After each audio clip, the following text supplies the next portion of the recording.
দেবী কবচের বাংলা অনুবাদ। শ্লোক 1 থেকে 61। এই দেবী কবচের ঋষি ব্রহ্মা, ছন্দ অনুষ্টুপ এবং দেবতা চামুণ্ডা। শ্রী চণ্ডিকা দেবীর প্রীতির জন্য দেবী মাহাত্ম্য পাঠের অঙ্গরূপে এই কবচ পাঠের প্রয়োগ হয়ে থাকে।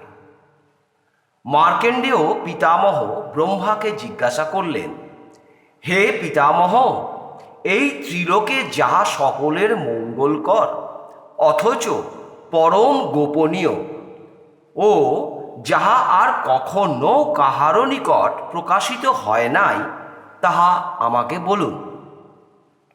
ব্রহ্মা বললেন, হে বিপ্র, দেবীর পুণ্যময় কবচই অতি গোপনীয় ও সকল জীবের হিতকারী। হে মহামুনি, তাহা শ্রবণ কর। প্রথমে তিনি কৃপা করে শৈলপুত্রী অর্থাৎ হিমালয়ের কন্যারূপে, দ্বিতীয়ে তিনি ব্রহ্মচারিণী, তৃতীয়ে চন্দ্রঘণ্টা, চতুর্থে কুষ্মাণ্ডা, পঞ্চমে স্কন্দমাতা, ষষ্ঠে কাত্যায়নী, সপ্তমে কালরাত্রি, অষ্টমে মহাগৌরী ও নবমে সিদ্ধিদাত্রী রূপে অবতীর্ণা হয়েছে।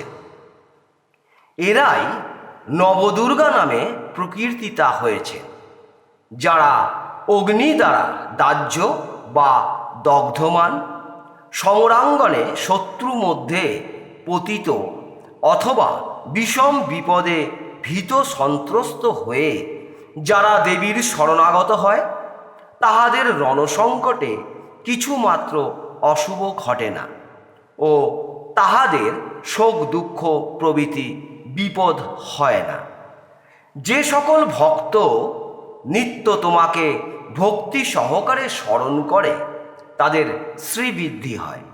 হে দেবেশী, তোমার স্মরণকারী ভক্তকে যে তুমি রক্ষা করো, এতে কোনো সন্দেহ নাই। সব বাহনা চামুণ্ডা, মহিষারুরা বারাহী, গজারুরো ইন্দ্রাণী, গরুর বাহনা বৈষ্ণব, মহাবীর্যা নারসিংহী, মহাশক্তিময়ী শিবদূতী, বৃষভ বাহনা মাহেশ্বরী, ময়ূর বাহনা কৌমারী। তুমি বিষ্ণুপ্রিয়া, পদ্মাসনা ও পদ্মহস্তা লক্ষ্মী দেবী। তুমি বৃষভ বাহনা শ্বেতবর্ণা ঈশ্বরী ও হংসারুরা সর্বালঙ্কার সুশোভিতা ব্রাহ্মী। এই 11 মাতৃকা সর্বযোগৈশ্বময়ী, দিব্যহার যুক্তা এবং শ্রেষ্ঠ মুক্তা, বিবিধ রত্ন এবং নানা অলঙ্কার দ্বারা শোভিতা। ক্রোধান্বিতা দেবীগণকে রথারুরা ইন্দ্রনীল, মহানীল ও পদ্মরাগাদি মণি দ্বারা শোভিতা দেখা যাইতেছে। তারা শঙ্খ, চক্র, গদা, শক্তি, হল, মুসল, খেটক, তোমর, পরশু, পাশ, ত্রিশূল, সাঙ্গ ও আরও বহু প্রকার দিব্য অস্ত্রে দৈত্যগণের বিনাশ হেতু ও ভক্তগণকে অভয় দান হেতু ও দেববৃন্দের হিত সাধন করার জন্য ধারণ করেন। হে মহাপরাক্রমশালিনী, হে মহারুদ্র রূপিণী, তোমাকে নমস্কার করি। হে মহাবলধারিণী, মহাভয়নাশিনী, হে দুর্দর্শনিয়া, হে শত্রুগণের মহাভয় সৃষ্টিকারিণী দেবী, আমাকে রক্ষা করুন। 10 দিক মধ্যে তুমি পূর্বে ইন্দ্রের শক্তি ইন্দ্রাণী এবং অগ্নিকোণে অগ্নির শক্তি সাহাকে আপনি রক্ষা করুন। তুমি দক্ষিণে বারাহী, নৈঋত্য কোণে খড়গধারিণী, আমাকে রক্ষা করো। হে দেবী, তুমি পশ্চিমে বরুণ শক্তি বারুণী ও বায়ুকোণে মৃগবাহিনী বায়বী, আমাকে রক্ষা করো। উত্তরে তুমি কৈরেবী, ঈশান কোণে ঈশানের শক্তির রূপা শূল হস্তা আমাকে রক্ষা করো। হে দেবী, তুমি ঊর্ধ্বে ব্রহ্মাণী রূপে ও অধোদেশে বৈষ্ণবী রূপে আমাকে রক্ষা করো। হে দেবী, জয়ারূপে তুমি আমার সম্মুখ ভাগ ও বিজয়ারূপে আমার পশ্চাৎ দিক, অজিতারূপে আমার বাম পার্শ্ব ও অপরাজিতা রূপে আমার দক্ষিণ পার্শ্ব রক্ষা করো। হে জ্যোতির্ময়ী, তুমি আমার শিখা রক্ষা করো। উমা দেবী আমার মস্তকে থাকুন, মালাধরী ললাট ও যশস্বিনী দুইটি ভুরু রক্ষা করো। হে দেবী, তুমি চিত্র নেত্রারূপে আমার চক্ষু দুইটি, যমঘণ্টা রূপে আমার দুটি পার্শ্ব ও ত্রিনেত্রা চণ্ডিকা রূপে আমার ভুরুর মধ্যদেশ রক্ষা করো। চক্ষু দুটির মধ্যে তারকা দুটি শঙ্খিনী রূপে, দ্বারবাসিনী রূপে দুটি কান, কালিকা রূপে কপাল, শঙ্করী রূপে কর্ণমূল দুইটি রক্ষা করো। আমার নাসিকার সুগন্ধা রূপে, উপরের ওষ্ঠে চর্চিকা রূপে, অমৃতা বামা রূপে অধরে ও সরস্বতী রূপে জিহ্বাতে অবস্থান করো।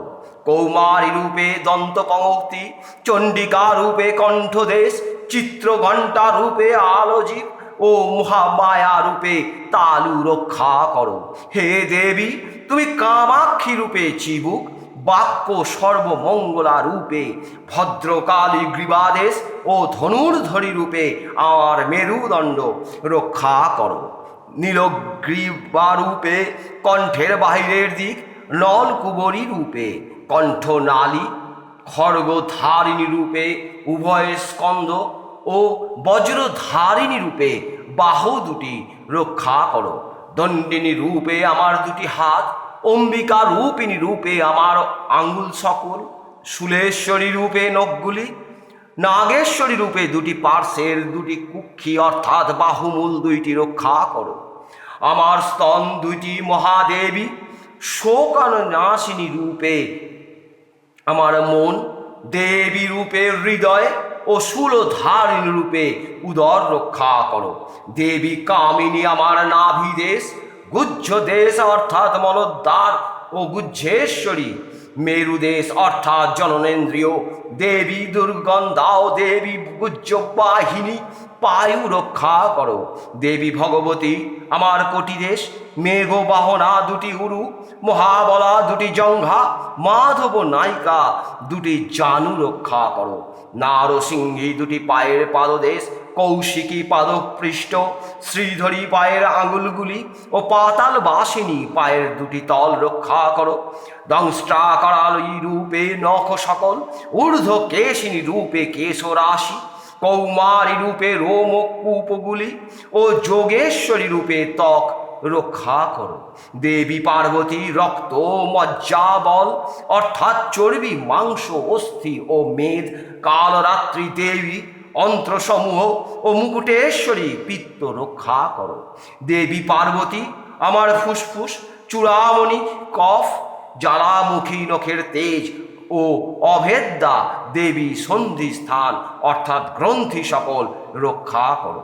দেবী ব্রহ্মাণী শুক্র, ছত্রেশ্বরী ছায়া, ধর্মধারিণী দেবী আমার অহংকার, মন ও বুদ্ধি রক্ষা করো। হে বজ্রহস্তা, কল্যাণ শোভনা আমার প্রাণ অপান বান উদ্যান সমান, এই পাঁচটি প্রাণ বায়ু রক্ষা করো।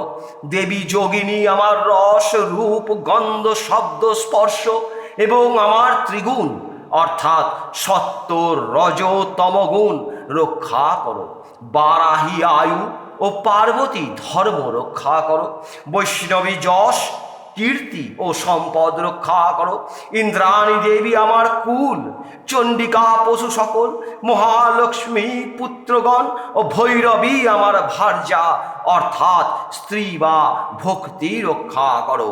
দেবী ধনেশ্বরী আমার ধনাদি, কৌমারী আমার কন্যা রক্ষা করো, সুপথা অর্থাৎ জীবনের চলার পথ, ক্ষেমঙ্করী গন্তব্য পথ রক্ষা করো। রাজার দ্বারে মহালক্ষ্মী ও বিজয়া সর্বত্র অবস্থিত থাকিয়া আমাকে রক্ষা করুন। আমার যে সকল স্থান রক্ষাহীন ও কবচে বর্জিত হয়েছে, হে পাবনাশিনী দেবী জয়ন্তী, আমার সেই সকল স্থান আপনি রক্ষা করুন। এই সর্বরক্ষাকারী কবচ নিত্য পাঠ করা কর্তব্য। হে বিপ্রর্ষি, ভক্তিপূর্বক আমার দ্বারা তোমার কাছে এই কবচ বলা হইল। যদি নিজের কল্যাণ কামনা করে থাকো, তাহলে এই কবচের দ্বারা রক্ষিত না হয়ে কোথাও কোনো কার্যে গমন করিবে না। এই কবচের দ্বারা আবৃত হয়ে অর্থাৎ বর্মের ন্যায় আবৃত হয়ে যে স্থানে যাবে, সেখানেই সর্বকালে সর্বসময় ধর্মার্থ ও বিজয়াদি লাভ করতে পারবে। কবচ পাঠ শেষে যে যাহা কামনা করে তাহা নিশ্চিন্তেই সে প্রাপ্ত হয় এবং মর্তধামে পরম ঐশ্বর্য লাভ করে থাকে। এই কবচ পাঠ করে সে জীবন সংগ্রামে ভয়হীন ও অপরাজেয় হয়। কবচে আবৃত হলে সেই ব্যক্তি জগতের পূজ্য হয়। হে বিপ্রর্ষে, এই কবচ দেব দুর্লভ জানিবে। যে শ্রদ্ধা ভোগযুক্ত হইয়া প্রাতঃ, মধ্যাহ্ন ও সায়ংকালে এই কবচ পাঠ করে, সেই ব্যক্তি দেবী সম্পদ লাভ করে থাকে এবং ত্রিভুবনে সেই ব্যক্তি অপরাজিত হয়। তাহার অকাল মৃত্যু হয় না এবং 100 বৎসর আয়ু লাভ করে।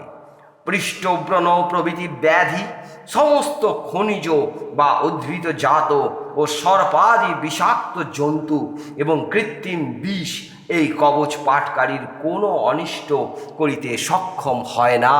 এই মর্তধামে অভিচারাদি অনিষ্টকর মন্ত্র ও যন্ত্রাদি, ভূতলে বিচরণকারী আকাশচারী, নদী বা সাগর কুলবাসীগণ, ক্ষুদ্র দেবতা সহোদর কুলজা অর্থাৎ সৃষ্ট দেবতা, মালাদি, ডাকিনী, শাকিনী, ঘোড়া, অন্তরিক্ষ বিচরণকারী উপদেবতা, মহারবা, ডাকিনী, গ্রহগণ, ভূত প্রেত পিশাচ, যক্ষ, গন্ধর্ব, রাক্ষস, ব্রহ্মদৈত্য, বেতাল, কুষ্মাণ্ড ও ভৈরবাদি এই কবচে আবৃত ব্যক্তির দর্শন মাত্র অপসৃত হয় অর্থাৎ পলায়ন করে। এই রূপ কবচে আবৃত ব্যক্তি রাজার নিকটে মান সম্মান এবং অন্যত্র পরম তেজ বৃদ্ধি হয় অর্থাৎ তেজস্বী হয়। এই প্রকার কবচে আবৃত ব্যক্তির যশ বৃদ্ধি ও কীর্তি বৃদ্ধি হয়। হে মুনিবর, এইসব কামদায়ক কবচ সর্বদা ভক্তিযুক্ত চিত্তে পাঠ করা কর্তব্য। দেবী কবচ পাঠ শেষে সপ্তশতী চণ্ডী পাঠ করবে। তা হইলে চণ্ডী জপজনিত সিদ্ধি লাভ হবে। যতদিন পাহাড় পর্বত আদি অরণ্যাদি সহ ভূমণ্ডলকে অনন্ত নাগ ধারণ করিবেন, ততদিন চণ্ডী পাঠকের পুত্র পৌত্রাদি সমস্ত সন্ততি পৃথিবীতে অবস্থান করবে। দেবী মহামায়ার কৃপায় চণ্ডী পাঠকারী দেবগণেরও সুদুর্লভ নিত্য পরম ধাম অর্থাৎ দেহান্তে মোক্ষ লাভ করিয়া থাকেন। দেহান্তে সেই ব্যক্তি অর্থাৎ চণ্ডী পাঠক শিবলোকে গমন করিয়া থাকেন। পুনরায় তাহাকে পুনর্জন্ম গ্রহণ করিতে হয় না। তিনি শিবলোকে শিবের সহিত শিবতুল্য হইয়া থাকেন। ইতি দেবী কবচের বঙ্গানুবাদ সমাপ্ত।